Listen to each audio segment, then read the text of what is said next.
누가복음 5장 27절부터 32절까지입니다. 함께 합독하도록 하시겠습니다. 시작. 그 후에 나가사 레위라 하는 세리가 쇠관에 앉은 것을 보시고 나를 조추라 하시니 저가 모든 것을 버리고 일어나 조추니라. 레위가 예수를 위하여 자기 집에서 큰 잔치를 하니 세리와 다른 사람이 많이 함께 앉았는지라. 바리새인과 저희 서기관들이 그 제자들을 비방하여 가로되 너희가 어찌하여 세리와 죄인과 함께 먹고 마시느냐. 예수께서 대답하여 가라사대 건강한 자에게는 의원이 쓸데없고 병든 자에게라야 쓸데있나니 내가 의인을 부르러 온 것이 아니요 죄인을 불러 회개시키러 왔노라. 아멘. 레위를 부르심이라는 제목으로 말씀을 드리겠습니다. 레위를 통해서 여러분들의 심령이 여러분의 모습을 지켜보고 돌이키고 깨닫는 그러한 시간이 되기를 원합니다. 32절의 말씀이 보통은 이런 본문의 설교 제목, 주제로 쓰여지는 경우가 많이 있습니다. 하지만 저는 이 레위라는 사람의 초점을 맞춰서 이 레위가 바로 우리의 작은 모습을 이렇게 비추고 있구나, 그것을 말씀드리고자 합니다. 누가복음 5장 1절부터 연속적인 사건이 기록되어 있는데, 첫 번째 사건은 여러분이 잘 알고 있는 것처럼 그 밤이 맞도록 갈릴리 바다에서 고기를 잡으려고 어부들이 애를 썼지만은 한 마리도 잡지 못하고 아침에 돌아와서 그물을 손질할 때에 예수께서 많은 사람들과 나타나셔서 시몬에게, 곧 나중에 제자가 되는 베드로에게 너의 죄를 잠시 빌려서 말씀을 전하고자 한다. 그러한 기회를 허락하겠느냐. 그랬더니 시몬이 허락해서 그 배 위에 올라서 해변가에 앉은, 바닷가에 앉은 사람들에게 말씀을 증거하시고 시몬에게 너 깊은 데로 가서 그물을 던져 고기를 잡으라 명하시니, 제가 밤이 맞도록 수고하여 얻은 것이 없지만 주님의 말씀에 의지하여 그물을 내리겠나이다 라고 고백하고 나가서 그물을 던졌더니 얼마나 많은 고기가 잡혔는지 시몬과 안드레가 자기들의 배의 것을 끌어당길 수가 없어서 마찬가지로 같은 날 같은 시간에 허탕을 치고 힘들어하던 요한과 야고보가 똑같이 그물을 손질하고 있었는데, 친구들이여 빨리 와서 우리를 도와달라 하니 요한과 야고보가 또 함께 배를 저어와서 같이 양쪽 배에 그물을 당기니 두 배가 차고 잠기게 되었더라라고 말씀했습니다. 그러한 장면이 나오고 이어서 나오는 사건이 이제 중풍병자를 고치는 사건입니다. 4명의 친구가 너무나도 힘들어하고 고생하고 아파하는 중풍병자 된 친구를 마침 예수께서 가버나움에 오신 것을 알고 그를 들것에다 메어다가 예수를 만나게 하려고 몸부림을 치고 결국은 사람들 때문에 직접 집 안에 들어가지 못해서 그 지붕 위로 올라가서 지붕을 긁어서 다 지붕을 파내어 구멍을 낸 다음에 그곳으로 친구가 실린 들것을 내려서 주님을 만나게 하고, 주님께서 소자야 내 죄 사함 받았느니라, 너는 일어나서 너희 침상을 들고 걸어가라 명하시니 그 중병자가 일어나서 정말 치료되는 역사가 있는 장면이 바로 이 앞장면에 나오죠. 그리고 나타난 장면이 이 레위를 부르시는 장면입니다. 이 당시에는 로마가 전 세계를 거의 정복하고 지배하는 그러한 상황 속에 있습니다. 그리고 그 로마에 앞서서는 알렉산더 대왕이 세운 헬라, 보통 우리는 역사 시간에 마케도니아로 배웠지만은 그 헬라라는 대제국이 이 세계를 지배하면서 헬라의 정신, 헬라의 문화, 헬라의 언어를 각 정복한 나라마다 그것을 심어 놓아서 그 정복당한 나라들이 스스로 자신들의 주체성을 포기하고 그 헬라의 철학, 헬라의 문화, 헬라의 언어, 헬라의 풍습들을 받아들이면서 헬라 사람들처럼 변화가는 그 헬레니즘 시대가 이제 있었습니다. 그러한 상황 속에서 로마가 물리적으로 군사적으로 정복을 했지만은 그 헬라의 정신은 정복하지 못한 그러한 상황 속에서 이 예수 그리스도의 신약 시대가 진행이 됩니다. 그거를 참고로 알아두시면 좀 도움이 될 것 같습니다. 여기 세관이라는 것이 나옵니다. 27절에 보니까 레위라 하는 세리가 세관에 앉은 것을 보시니 했습니다. 로마는 자신들이 정복한 나라들마다 세금을 걷어들여야 됩니다. 세금을 걷어들여서 자신들의 지배층이 살 수가 있고 또 군사력을 키울 수 있고 여러 가지 경제력을 그들이 키울 수 있기 때문에 세금을 걷어들여야 되는데 그들이 쓴 방법은 로마 사람들이 가서 징수하면 반발이 심하기 때문에 그 현지 사람들을 픽업을 했습니다. 죄송합니다. 영어도 할 줄 모르는 사람이 픽업을 해갖고 현지 사람을 이렇게 선택을 해서 네가 맡은 그 지역에서 로마에 얼마 정도의 세금을 바치고 나머지는 네가 먹으면 된다. 먹으면 된다. 이것도 좀 이상하네. 네가 쓰도록 하라. 이게 택시 운전하시는 분들이 그 영업용 택시 하시는 분들이 회사에 납입금 얼마 내고 남은 것을 먹는 것처럼 또 먹는 것처럼 남은 가져가는 것처럼 순화를 하려고 하는데 잘 안 되면 죄송합니다. 그렇게 그러한 식으로 이제 그 현지 사람들을 그 세관에 취직을 시키고 그들에게 이제 일을 주는 것이죠. 그 로마 계획 맞은 사람들이 이제 세리장이라고 합니다. 세리장. 그리고 세리장들은 혼자 할 수 없기 때문에 또 적게는 4-5명, 많게는 10수명의 세리들을 고용해서 그들을 통해서 이렇게 각 지에서 이제 세금을 걷어들이는데 이 당시에 그 이스라엘에는 세 곳에 세관이 있었습니다. 제일 끝에 있는 가이사랴 지역에 세관이 하나가 있고 그 다음에 갈릴리 호수 북서쪽에 오늘 나오는 가버나움이라는 곳에 세관이 하나가 있고 또 하나 여러분이 잘 알고 있는 삭개오가 있는 어디죠? 여리고에 세관이 있습니다. 이스라엘에는 이 당시에 세 곳에 세관이 있었습니다. 사실 최북단에 있는 가이사랴 빌립보 지역에 그리고 약간 아래쪽인 갈릴리 호수 쪽 북쪽에 있는 가버나움에 그리고 베들레헴 예루살렘 가까이에 있는 여리고에 세관이 있었는데 왜냐하면 이 세 도시가 상업적으로 엄청나게 발전한 그러한 도시입니다. 무역이 아주 풍성한 그러한 도시였습니다.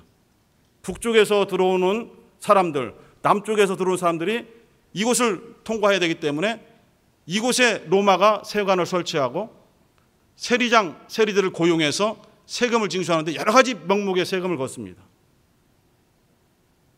그 중에 한 곳이 오늘 이 레위가 등장하는 가버나움 세관인데 예수께서는 여러분이 잘 알고 있는 것처럼 어디에서 태어나셨죠?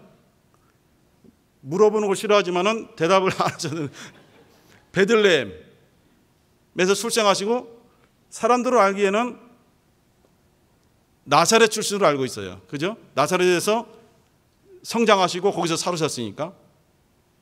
그러나 성령을 받으시고 광야의 시험을 이기신 다음에 예수는 나사렛에서 옆에 마을인 가버나움으로 이사를 하십니다. 그래서 가버나움에 보면 예수께서 살고 계신 집이 있어요. 곳곳에서 보면 예수께서 집에 들어가서 이렇게 쉬시니라, 집에 들어가서 가르치시니라 말씀이 있는데 이 가버나움이 예수께서 공생애를 시작하시려고 옮기신 그 집이 있는 그 복음의 어떤 베이스 캠프가 있는 그곳이 가버나움입니다. 이 가버나움을 중심으로 해서 많은 역사를 하는데 이 가버나움이 그만큼 번화하고 사람들이 왕래가 많은 곳이기 때문에 그러한 조건을 또한 삼으셨을 수도 있다고 봅니다. 이곳에서 이제 주님께서 보니까 세관에 한 사람이 앉아있는데 그가 레위예요. 나중에 12제자 중에 한 사람이 됩니다. 그런데 마태복음에는 마태라고 되어 있습니다. 그 마태와 레위는 같은 사람입니다. 그래서 레위는 유대인이기 때문에, 히브리인이기 때문에 히브리 이름이고요. 마태는 여러 가지 활동에 필요한 그러한 여건을 위해서 가지고 있는 헬라식 이름 또는 로마식 이름이라고 합니다. 마태복음 다음에 무슨 복음이죠? 마가복음입니다. 그 마가복음을 지은 마가도 히브리 사람입니다. 유대인이거든요.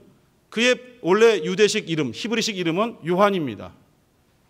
그리고 이 마가는 히브리 이름이 아니에요. 헬라식 이름이고 로마식 이름입니다. 그래서 요한 마가라고도 하고 마가 요한이라고 하는데 여러 가지 활동성 때문에 그런 것이죠. 그런가 하면은 베드로와 함께 사도행전의 두 축을 이루고 있는 바울 사도가 나옵니다. 이건 너무 잘 아시죠? 그의 히브리식 이름은 뭡니까? 사울이죠.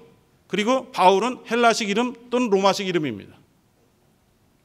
어떠한 사람들이 설교할 때 이제 은혜를 끼치기 위해서 사울이 예수 만나서 바울 됐다 이렇게 말하니까 상당한 또 의미가 있고 아멘 아멘 하고, 그 이름의 뜻 자체도 사울이는 큰 자고 바울은 작은 자이기 때문에 큰 자가 예수 만나서 변화되어 자기를 낮추는 작은 자가 되었다라고 설명해서 은혜를 끼치기도 하지만은 사실 본래 어려서부터 두 가지 이름을 함께 가지고 있는 것입니다. 물론 모든 유대인들이 두 가지 이름을 갖고 있는 것은 아니고 여러 가지 상황에 따라서 그렇게 활동할 필요성이 있는 사람들이 이렇게 두 가지 이름을 가지고 있었습니다. 그 중에 한 사람이 이 레위인데, 레위는 그 이름이 의미하는 것처럼 그 레위 지파가 있잖아요. 하나님의 뜻대로 사는 지파, 하나님을 섬기는 일에 올인하는 그러한 사람들이기 때문에 이 레위라는 이름을 붙여준 그 부모님들께서도 이 사람이 조금 더 하나님의 뜻대로 사는 사람이 됐으면 하겠다, 좋겠다라는 뜻으로 그렇게 이름을 지어줄 수도 있었을 것입니다. 그런데 이 레위는 세리입니다. 세리는 유대인들에게 엄청난 욕을 먹고 엄청난 항의를 받는, 유대인들은 이 사람들을 정상인으로 보지 않습니다. 왜냐하면 정당한 세금을 걷어서 어느 정도 로마에 그것을 지입을 하고 남은 것을 자기가 쓰면 괜찮은데 너무나 많은 고액을 자기의 것으로 갖는 거예요. 로마는 정해져 있습니다. 할당량이 정해져 있기 때문에 그것만 내면 되거든요. 그래서 거기서 수고한 대가로 조금만 남기면 되는데 상상할 수 없는 많은 금액을 나누기 위해서 자기의 동족인 유대인들을 억압하고 각종 원래는 세금이 없는 것을 세금을 매겨서 그걸 착취해서 로마의 공권력을 뒤엎고 행하기 때문에 아무도 그것을 막을 수 없습니다. 막 욕을 하지만 세리 앞에서는 어떻게 할 수 없어요. 그것을 빼앗기고 빼앗아서 자기들이 먹고 사는데 부족함이 없도록 그렇게 동족을 밟고 올라선 자들이 세리거든요. 그래서 이 세리들은 죄인들과 동등하게 취급받는 그런 자들입니다. 그래서 항상 세리와 죄인들 이렇게 나오거든요. 남자로서는, 유대인들에게 남자로서는 세리가 가장 나쁜 놈이고 여자로서는 창기가 가장 나쁜, 평등 때문에 말을 함부로 못하겠어요. 거식입니다. 이렇게 세리와 창기를 유대인들은 아주 나쁘게 보고 저질, 사람 정상인 취급도 하지 않는 그러한 자들이기 때문에 함께 하지는 않습니다. 삭개오라는 사람을 아시죠? 그의 외모라든가 여러 가지 배경은 정말 별 볼 일 없거든요. 그러나 막강한 세리장이라는 권세를 힘입어서 같은 동족인 유대인들을 착취하고 그래서 돈을 뺏어서 배부르는 사람입니다. 그런데 그가 예수를 만나고 나서 자신이 어떤 불로소득, 부당 이익을 거둔 것을 다시 사회에 환원하고 주님을 위해서 이걸 쓰겠습니다. 곧 주님이 사랑한 자들을 위해서 쓰겠습니다. 가난한 자들을 위해서 쓰겠습니다라는 고백을 하는 장면이 나오죠. 이 레위는 예수님의 부르심에 28절에 보니까 모든 것을 버리고 일어나 쫓으니라. 그에게 많은 것들이 있습니다. 그가 소유한 것들이 많이 있습니다. 하지만 그것을 일부를 버린 것이 아니라, 많은 것을 버린 것이 아니라 all, 모든 것을 다 버리고 일어나서 조천이라, 주님을 따르니라, 이런 뜻입니다. 주님의 사람들은 항상 이러한 방식으로 주님을 따랐습니다. 베드로와 안드레를 향해서 너희들은 나를 따르라, 나를 따라오너라, 너희로 하여금 사람을 낚는 어부가 되게 하리라 말씀하시니 이들이 곧 즉시 자신들이 지금 하던 일을 멈추고 자기들의 소유인 배, 그물, 모든 환경을 버리고 바로 예수를 따라가니라 라고 되어 있습니다. 뒤이어서 요한과 야고보도, 심지어 부친까지도, 그물을 손질하고 신든이라고 하는 부친까지도 등을 지고 주님을 따른 장면이 나옵니다. 주님이 부르실 때에 지체하지 않은 것이 믿음의 사람들로 기록되어 있습니다. 우리 또한 처음 예수를 만나고 구원받은 이후에 여러 가지 모양으로 주님의 부름을 받았습니다. 주님의 부름을 받았을 때에 우리는 뒤돌아볼 수가 없었습니다.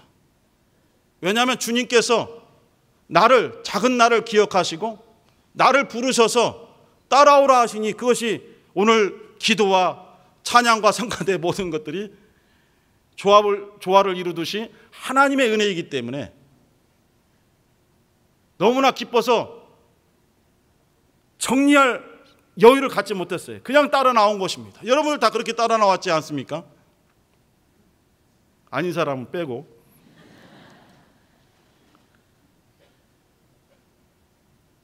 이 공관복음 마태, 마가, 누가에 보면은 12제자 이름들이 다 기록되어 있는데 특이한 것이 있습니다. 조금 다른 것이 있습니다.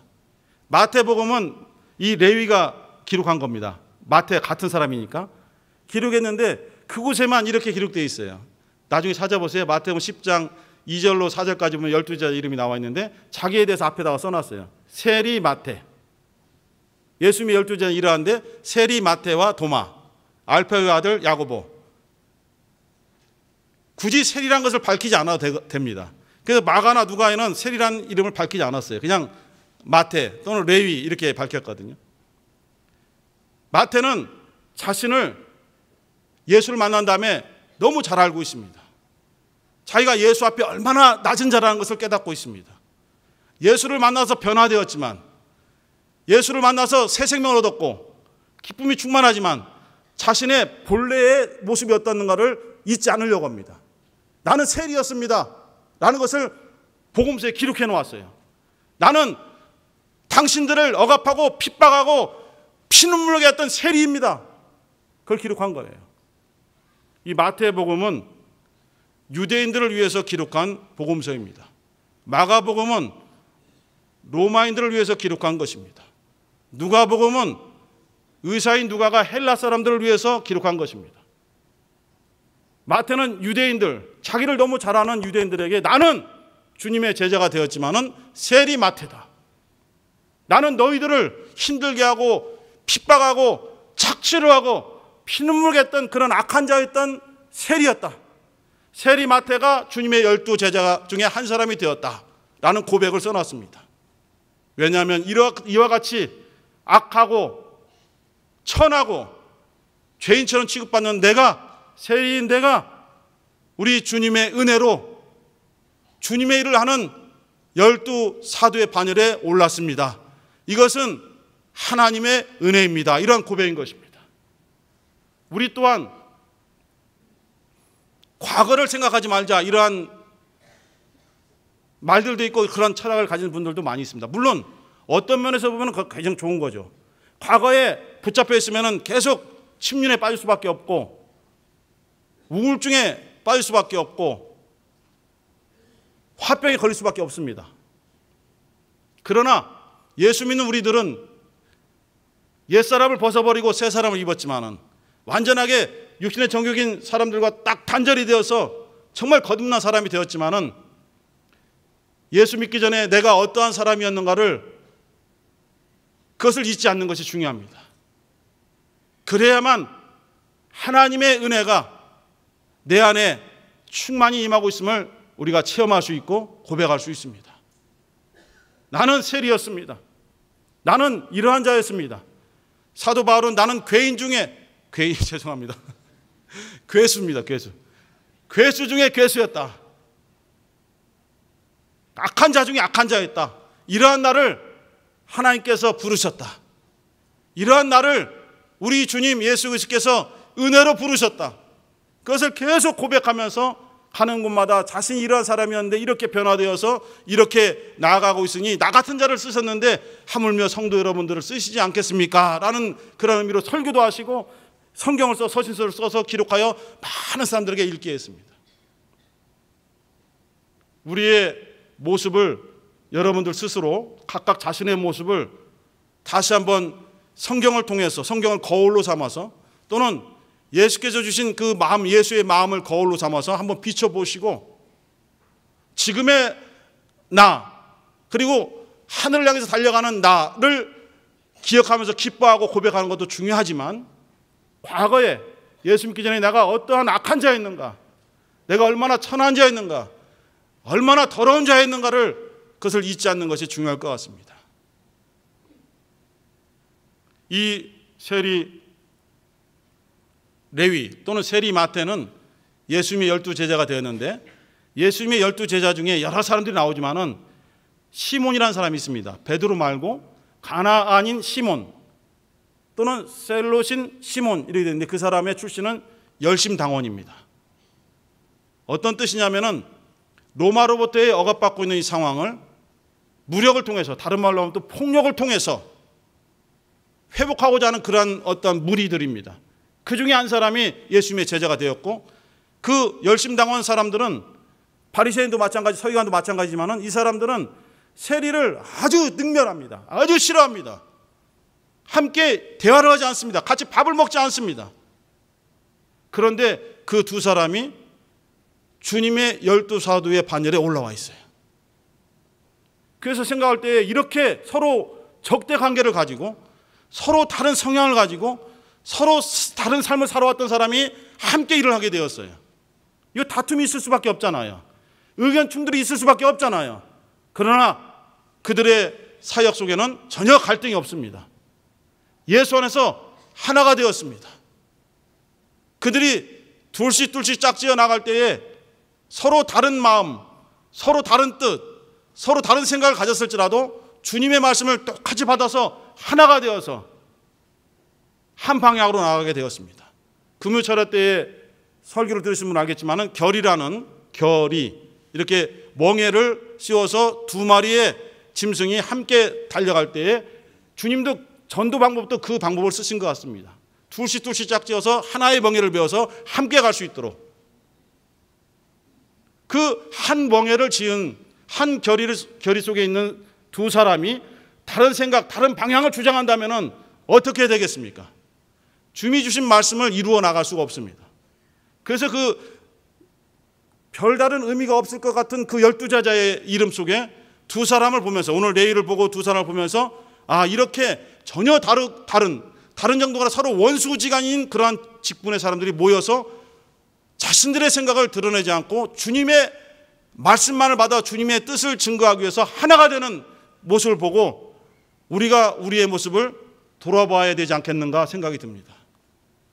우리는 더 다양한 사람들이 모여 있습니다.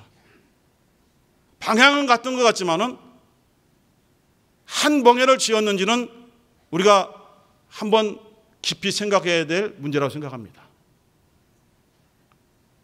이런 말씀을 통해서 우리들의 그 모습을 보면서 반성하게 되고 또 하나님 앞에서는 회개하게 되고 돌이키게 됩니다. 같이 가는 사람을 너 왜 이렇게 가? 너 이쪽 방으로 가려고 그래? 하는 것이 아니라 내 자신을 보면서 저 사람이 봤을 때 아, 내 모습이 그렇겠구나 라고 받아들이면서 보폭을 맞춰야 되겠다. 2인 삼각을 통해서 그 운동회하는 장면을 봤을 때 우리는 낄낄거리고 웃거든요. 왜냐하면 엎어지기를 기도하고 있어요. 달릴 때 엎어지거나 꼬꾸라지는 모습이 너무 재밌기 때문에 그 경기를 하는 거거든요. 상에 별로 관심이 없어요.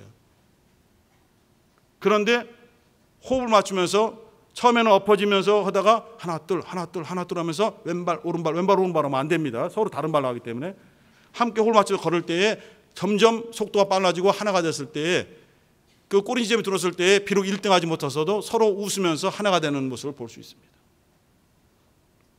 여러분, 이 레위의 모습은, 마태의 모습은 우리 자신의 모습입니다.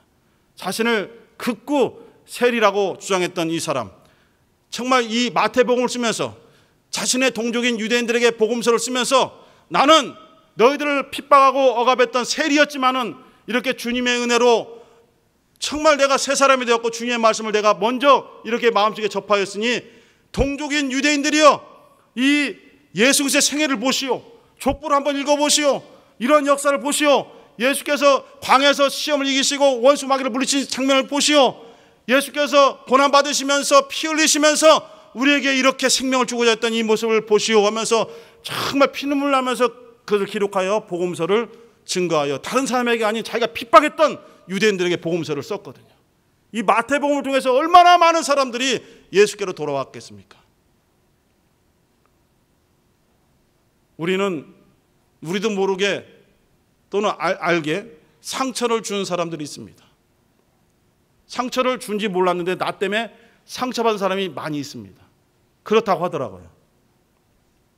올바로 사는 것 같은데, 올바른 말을 한 것 같은데 상대방은 나의 의미 없는 농담 때문에 상처를 받고 아파하는 것을 듣게 되었습니다. 전혀 충격이었죠.